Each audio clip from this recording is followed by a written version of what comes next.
Hey there, everybody. This is Executive Officer Phil Crone, and this is your Rally Day Issues Briefing. So, the point of this video is just to kind of give you an idea of some of the things that we'll be talking about with elected officials and their staff down there on Rally Day. Of course, as I've mentioned before, every meeting will have a meeting captain that will kind of walk through these things in their own way, but I want to make sure that everybody has the opportunity and feels as comfortable as possible contributing to these meetings. And so this video is something that you can watch on the bus ride down, or if it's not so boring that it'll put you to sleep, you can watch it as you drive down. Well, don't watch it, actually listen to it as you drive down. But really, I think the best way to approach these meetings is to start out with reminding them of how big of an economic driver the housing industry is for the state of Texas. And specifically, we represent 758,000 jobs, or 758,000 construction jobs in the state of Texas. We contribute $71.5 billion in economic activity. All this will be on your sheet there to remind them. And then also 30% of the new jobs that have popped up in Texas, of course, there's been hundreds of thousands of those, but 30% of the new jobs in the state are in construction. And so we are a massive economic driver, but at the same time, we've got our challenges, and we want to make sure that while everybody deserves a roof over their head and an affordable place to call home, Texas ranks 45th in home ownership. And a lot of the reasons why we have such a challenge with home ownership is because of regulations, and in particular uncertainty. And I think that's the overall theme, trying to provide certainty where there is uncertainty. That's the overall theme for this legislative agenda right here. And that starts with reforms to the Residential Construction Liability Act and the statute of repose.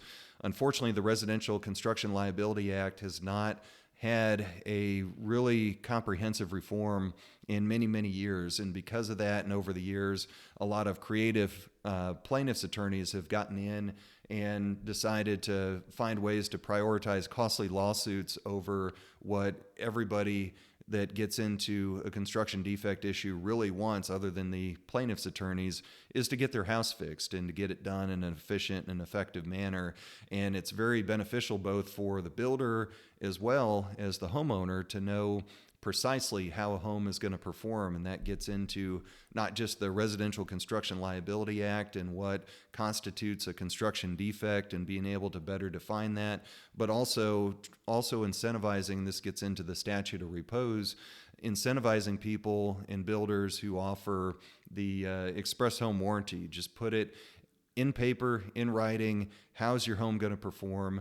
We should incentivize that. That's a good business practice. That's a good compact that you're making with your clients and making with your homeowners. And so the statute of repose bills incentivize, through a shorter statute of repose, those who would offer those express home warranties, which a lot of our members do through our model form contracts, et cetera. There's a big tranche of uncertainty when it comes to dealing with city government and county government, specifically as it pertains to permitting and inspections and both development and vertical construction. Gosh, we've dealt with that in the city of Dallas quite a bit over the last few years. So there are a whole bunch of bills in there to try to shore up the uncertainty that we've seen in those processes and how costly that's been. I know, because I've heard from many of you, that every day of delay can add $200 to $300 per project. And as that adds up, this is another important stat that you can share with elected officials. Every $1,000, and it doesn't matter whether it's a delay, a rate increase, a building material increase, whatever it is, every $1,000 you raise the price of a new home, you price 22,000 Texas families out of the opportunity to afford that home. And that's really the stakes we're playing for here, to make sure, again, that everybody has a roof over their head and an affordable place to call home. And another big issue that we're facing right now, and we're going to be facing for the foreseeable future, is the lack of a labor force and a trade base. And, we're arguably missing about 30,000 construction workers just in the DFW area alone.